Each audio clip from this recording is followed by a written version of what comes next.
Hello everyone, good morning. And today I'll be discussing the last topic for this term. This is about learning resources and instructional accommodation.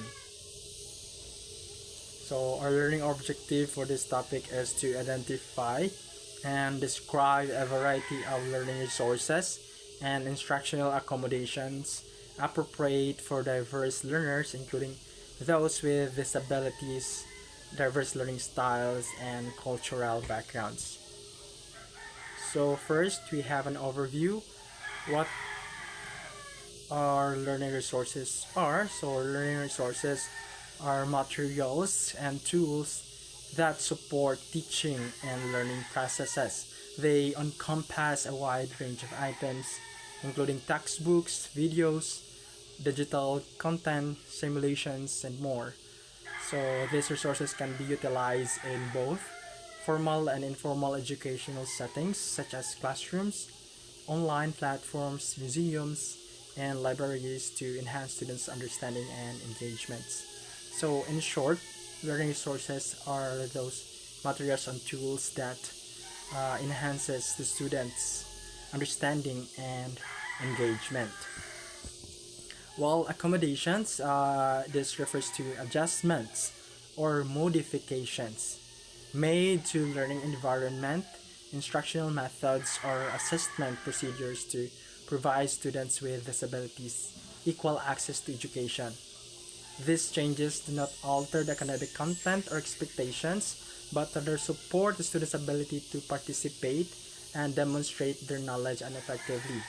Examples uh, include extended test time, alternative formats, or instructional materials, or modified classroom settings. So, accommodation from the word accommodations means to accommodate the students, especially to the students with special needs or with disabilities. We're the In here we can see the equality and the equity that the students needs more support. And then now we have the special education programs. I think this topic was already discussed last midterms. And this my topics is just a review because most of the topics in here are already discussed. So first we have special education programs. So special education programs, also known as the special needs education, aided education, alternative provision, the SPED. This is the practice of educating students in a way that accommodates their individual differences, disabilities, and special needs. So from the word special education, where they have the special disabilities. So these programs aims for those with special needs. So types and purposes, we have I think this I'll just only have to run through inclusive education. Programs aims to integrate students with special needs into regular classrooms, fostering a supportive environment where they learn alongside their non-disabled peers. We have the resource programs, uh, the self-contained classroom, the specialized schools, and residential programs, speech and language programs, occupational therapy programs, and related services. So each of these programs is designed to meet the diverse needs of students with disabilities, ensuring they receive appropriate support to succeed academically and socially. So we have another one. This was already discussed also. Inclusion programs. From the word inclusion means to include. Inclusion programs in education are designed to integrate students with disabilities or special needs into general education programs, promoting equal learning opportunities and fostering a supportive environment for all learners. These programs aims to accommodate diverse learning styles and needs, ensuring that every student can participate fully in educational experiences. So meaning those with special education, special needs or disabilities are included to a general education programs. So this and inclusion programs is are I mean so we have the types. We have a full inclusion wherein the students with disabilities are included entirely into general education classrooms, while partial inclusion we have wherein the students are there is a portion of the day they spend together with non-disabilities peers or class classmates into general education, and the other part of portion of the day is to in specialized settings where they receive individual instructions or therapy. That's partial. And then we have the mainstreaming, wherein students with disabilities are placed in education classrooms for specific subjects or activities based on their learnings. So while attending separate classes for areas where they require more support, these methods of encourages inclusion while addressing individual learning needs. So in mainstreaming, they will be uh, spent together with the into general education where they where in that subject or they have their where they are at their best or they have that strength on that specific subject, so they will be uh, spent or in a classroom in a general education classroom, but when uh, they will attend the separate class for areas where they require more support. While the fourth is the reverse inclusion. So the reverse inclusion is from the word reverse, so baliktad. So typical developing students are brought into special education classrooms to, to participate in activities alongside students with disabilities. So in here, the non-disabled students were put or brought into special education classrooms to participate activities. So this model promotes social integration and mutual understanding among all students. So we have co-teaching models. This general and special education teachers collaborate together to deliver instruction in the same classroom. This partnership allows for differentiated teaching strategies and support diverse learning needs within an inclusive environment. So each of these inclusion models serves the purpose of providing equitable education, enhancing enhancing social interactions and preparing all students for participation in a diverse society. The choice of model depends on the individual student's needs, school resources, and collaborative planning among educators and families. So we have here number 3, indigenization and contextualization of the curriculum. I think also have been discussed in some of my classmates. So indigenization and contextualization of the curriculum are essential components of culturally relevant teaching, particularly in diverse societies like the Philippines. These approaches involve integrating local cultures, language, histories, and experiences into educational content and practices, ensuring that learning is meaningful and reflective of students' backgrounds. So, what is cultural relevant teaching? Cultural relevant teaching is an educational approach that recognizes and utilizes students' cultural background as assets in the learning process. This was coined by Geneva Gay. This pedagogy emphasizes situating academic knowledge within the lived experiences and cultural frames of references of students, making learning more meaningful and effective. So importance of indigenization and contextualization, we have enhancing students' engagement and identify incorporating indigenous knowledge and local context into the curriculum helps students to see their identities and cultures reflected in their education.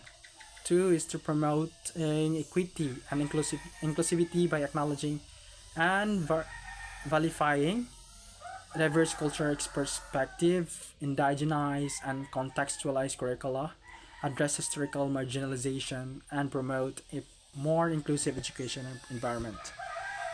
Third is improving academic outcomes when students learn through culturally relevant content. They are more likely to comprehend and retain information, leading to improved academic performance. Fourth is to supporting community and cultural preservation, integrating local traditions and knowledge system and education supports the preservation of cultural heritage and strengthens community ties. So application developing context. So in the Philippines, the Department of Education or DepEd has emphasized the importance of contextualizing the K to 12 basic education programs to accommodate the unique cultural practices of various communities. This approach ensures that education is relevant and responsive to the diverse cultural landscape of the country. So by embracing indigenization and contextualization, educators can create a more inclusive, engaging, and effective learning environment that respects and celebrates cultural diversity. So fourth, we have the ALS or the alternative learning system. I think so. Alternative learning system is a parallel learning system in the Philippines designed to provide a practical alternative to the formal education system. It offers opportunities for individuals who have not completed basic education to achieve literacy and life skills and to obtain certification equivalent to elementary or secondary education. So ALS is a very helpful, especially to those uh, students or youth or an adult who did not achieve literacy or life skills. So this is so important for them to be able to have to obtain our certification equivalent to elementary or secondary education. So who does ALS serve? ALS caters to a diverse group of learners including the out of school youth, the adults. Those are the individuals who have not completed formal basic education. We have the working individuals, those unable to attend regular classes due to employment and commitments. We have the indigenous peoples, persons with disabilities, incarcerated individuals. These are persons deprived of liberty aiming to continue their education, and learners in emergency situations, or those affected by conflicts or disasters. The key features of ALS, we have flexible learning, we have can be modular instruction, assessment and certification, we have the legal framework.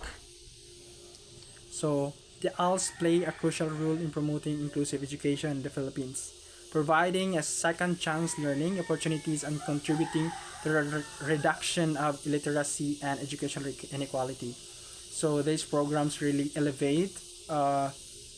they elevate the opportunity and the education in the Philippines, wherein we gave another chance or a second chance to for those adult learners or the out of school youth, etc., for an opportunity to learn and to contribute the reduction of the literacy and educational inequality in the Philippines. So we have five, the out of school youth. So out of school youth is a programs in the Philippines are initiatives aimed to at providing educational and livelihood opportunities to young individuals aged 15 to 24 who are not currently enrolled and in informal education, have not completed their schooling or unemployed. These programs address the challenge just faced by out of school youth such as poverty, lack of access to education, and limited employment prospects. So these programs are particularly for the individuals aged to 15 to 24 years old who are not currently enrolled in a formal education, giving them an opportunity to livelihood opportunities and also providing education. Who are out of school youth? According to the Philippine Statistics Authority, or the PSA, out of school youth are individuals aged from 15 to 24 who are not attending school, have not finished a course, or are not working. Factors contributing to youth being out of school include the financial, of course, the family responsibilities, and the lack of interest in formal education. So those are the out of school youth according to the Philippine Statistics Authority. So key out of school programs, out of school youth programs in the Philippines, we have the alternative learning systems. This was already discussed from the previous. Administered by the Department of Education or DepEd, also offers a parallel learning system that provides a practical option to the existing formal instructions.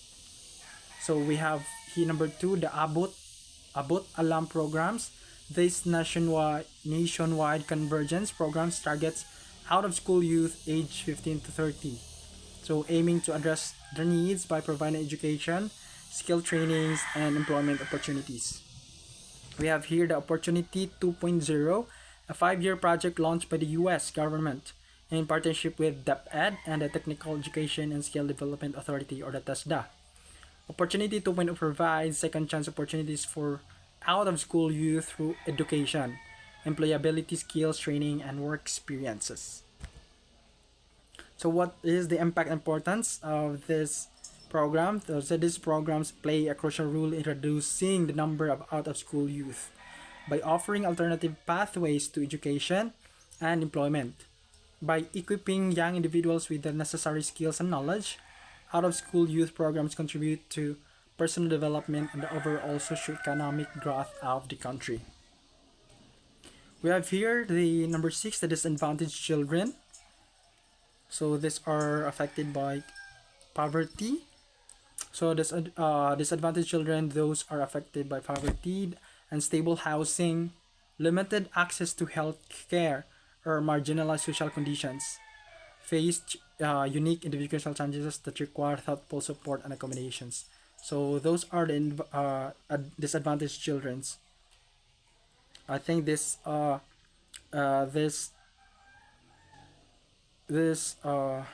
individuals are rampant or widely spread. No, sorry, uh, populated and mostly in urban cities, especially or in Manila. Those are who live in the streets na lang, those disadvantaged children. So specific needs of disadvantaged children, we have the basic needs and stability. So many students struggle with food insecurity, lack of transportation, or inadequate housing. Addressing these fundamental needs is crucial for effective learning. Number 2, the access to technology. Limited access to devices or reliable internet can hinder participation in digital learning environments. For instance, some students resort to using public Wi-Fi to complete assignments. So because of poverty, so they cannot access to technology because they were disadvantaged. So 3, we have academic gaps. Disadvantaged students may experience delays in literacy, numeracy, or language development due to inconsistent educational opportunities. Of course, then social and emotional challenges, exposure to trauma, stress, or lack of stable relationship can impact emotional regulation and behavior in the classroom. So effective accommodations and support strategies. We have flexible learning options, mentorship and role models, social emotional learning integration, academic support services, the positive classroom environment. So by recognizing and addressing the specific needs of disadvantaged children through targeted accommodations and support strategies, educators can create equitable learning environments that empower all students to succeed. We have here the number 7, the adult learners. So from the word itself adult. Those are the learners for adults. Adult learners individually typically age 25 and above.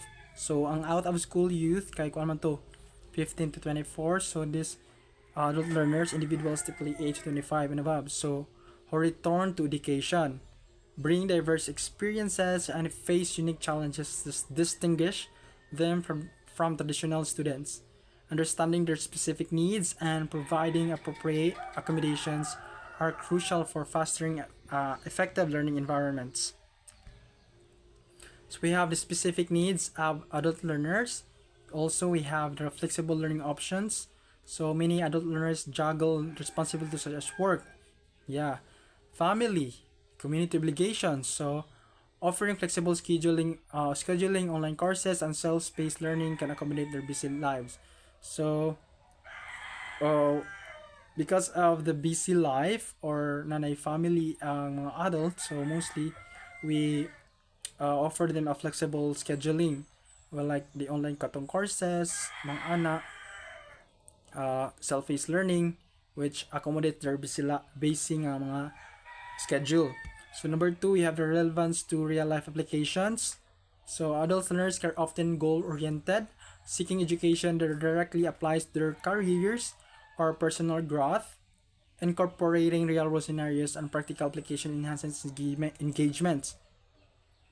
So, muna sa we can give them a like mga practical skills or mga livelihood gani like for tasda for them to incorporate real world scenarios na ma-apply to apply them in real world situation wherein uh they can use this practical skills to for livelihood. We have here supportive learning environment, creating a respectful and inclusive atmosphere that acknowledges the diverse backgrounds and experiences of adult learners, encourages participation and persistence. So fourth, we have access to support services, providing resources as academic advising, career counseling, and mental health services tailored to adult learners can address their unique challenges. So, like same as our regular students like us in a university, we they also need a counseling like career counseling sa mental health para ma-address nila ang ilahang mga challenges. So accommodations for adult learners, we have assistive technologies utilizing tools like screen readers, speech to text software, and adjustable workstation can support learners with disabilities. Adult Learning Alliance or Arkansas. We have two alternative assessment methods offering various evaluation methods such as portfolios, presentations, or practical demonstrations allow adult learners to showcase their knowledge effectively. We have clear communication expectations, providing detailed syllabi, clear instruction, and consistent feedback helps adult learners manage their studies effectively. We have four peer support and network opportunities, facilitating study groups, mentorship programs, and networking events can build a sense of community and support among adult learners. So by recognizing and addressing the specific needs of an adult learners through flexible, relevant, and supportive educational practices, institutions can enhance learning outcomes and promote lifelong learning. Number 8, we have the Madrasa Alive. This program is intended to our Muslim citizens or Muslim mga kababayan nating Muslim. So the Madrasa Alive program is officially known as the Arabic Language and Islamic Values Education or ALIVE program. Is an initiative by the Philippine Department of Education or the DepEd designed to provide Muslim learners with culturally relevant education. It integrates Arabic knowledge and Islamic values into the basic education curriculum, ensuring that Muslim students receive instruction that respects and reflects their cultural and religious backgrounds. I think this is also important for those our Muslim brothers and sisters, for them to be able to uh, preserve their cultures and language. So this is so good. This is good program for our Muslims brothers and sisters. Who does Alive serve? So the Alive program primarily serves Muslim learners in public schools, offering additional subjects in Arabic language and Islamic values alongside the standard curriculum. So their they have a different they have this program and alongside with the standard curriculum that we we the Christian also following. So the out of school an adult. So in Madrasa Lab, they have also out of school youth and adults and learners. So providing non-formal education practice that combines basic literacy with Islamic teachings. So they also teach those out of school youth and adults in our Muslim brothers and sisters with kanang mga Islamic teachings. So private madaris, Islamic schools, so implementing a standardized curriculum that aligns with national education standards while preserving Islamic education traditions. So preserving. So key features of the Alive program, we have curriculum integration. Alive adds two subjects. We have Arabic language and Islamic values to the standard basic education curriculum, allowing Muslim learners to deepen their understanding of their faith and culture. We have two non-formal education through partnership with agencies like the Technical Education and Skill Development Authority or the TESDA. Alive extends to out-of-school youth and adults, offering programs that combine Islamic education with technical vocational training and entrepreneurship. We have teacher deployment, qualified asatids, so an Islamic teacher. So this is the term they used for Islamic teachers are astatids, are engaged to deliver live subjects, ensuring that instruction is both culturally and religiously appropriate. Fourth, we have the policy support based DepEd Order Number 41, Series 2017, guidelines for the implementation of madrasa education within the K-12 basic education program, reinforcing the institute to